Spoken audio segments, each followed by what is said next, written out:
Tour of the Basque Country. We had some drama yesterday in the finale. Riders getting caught on the wall as Vingegaard took control of the race. And thankfully those that did get caught out, with riders falling and a skirmish towards the end, were sharing some pleasantries at the top of the day, hoping for better luck.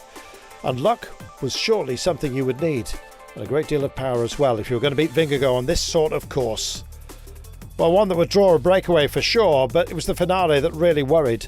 A big test, a Category 2 one with a long descent, highly technical, into town. Who on earth would boss that final peak and bring it home? Big question. In the end, up the road, it was to be a high-quality breakaway. Vingegaard in the yellow jersey, Aramburu in green, Berenetxia surely to be in the break in polka dots, and Chelmos starting off as one of the pre-day favourites. High quality have been our breakaway, and it was no different this time by. Cathebo for EF Education Easy Post, who had a big plan for the rest of the day. He was up there. Yosom from Total Energies, Berenetxia from Kaya Roral in the polka dot jersey, Tess Fatson from Trek Segafredo, and Van Hoeke from Team DSM, who've had a quiet race. It was starting to get loud though for a few, and some were tasting tarmac unfortunately. Rowan Dennis was to go home on this day, and unfortunately Grosshartner as well looked like he'd been through the mill. All eyes were on the final intermediate sprint. Who would be up for it? Well, the breakaway were just holding on. It looked like they may well roll over the line for the 3, 2 and 1 bonus seconds. They would have been no use to them ultimately, but very useful for those who are gunning for the overall title. And so it was that we had some brave moves. Jonas Vingegaard was certainly going to be amongst them. But where was the yellow jersey's teammates? He looked isolated. Well, sometimes just doing it for yourself is enough, and that's precisely what happened.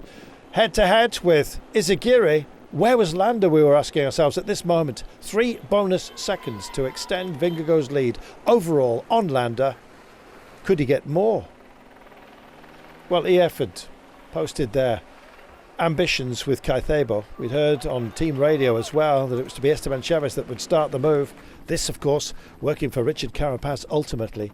And it was the big climb to finish the day off. Asturiana, and the worst inclines right at the very beginning. We were talking 10, 12 and 14%, but it wasn't the yellow shoulders of the Ecuadorian champion Richard Carapaz. It was Vingegaard that pressed go and sent out an invitation to anyone good enough to come with him. And that man, trailing him overall, Mikel Landa. How much effort would they put into sharing the duty? Well, Landa wasn't keen to help out. Vingegaard was helping himself. And behind, there were others that were formulating a possibility of closing the gap. But it kept expanding. Heading for the peak with 14.6 kilometres from home. And they were nudging up towards the half minute. Well, Higuita had missed out the day previously after being bumped off the barriers. He was there, so was the blue jersey of the Young Riders Classification man in Chelmos, looking lively. Soudal Quickstep with James Knox, he was in the frame with Catania and Schmidt. But really Vingegaard had that finish line in mind. Likewise Landa. Well, with such a long descent and a technical one into town as well, surely this gap might hold, because 2 riders were posted on the front by Soudal Quickstep and 2 were absolutely out front, Landa and Vingegaard. Landa occasionally just misjudging a couple of the corners, which apparently he knew so well. Vingegaard just staying safe on his wheel when he needed to, and then when it came down to the finale, the cat and mousing began. They were checking over their shoulders and the gap was narrowing. It had been 30 seconds, it was down to 5 at one point. Final corner, only 50 metres from the line, and then the big pickup from Vingegaard. Landa just could not get back at him, and in the end it was a bike length between the pair of them, defining the race and indeed the difference between them.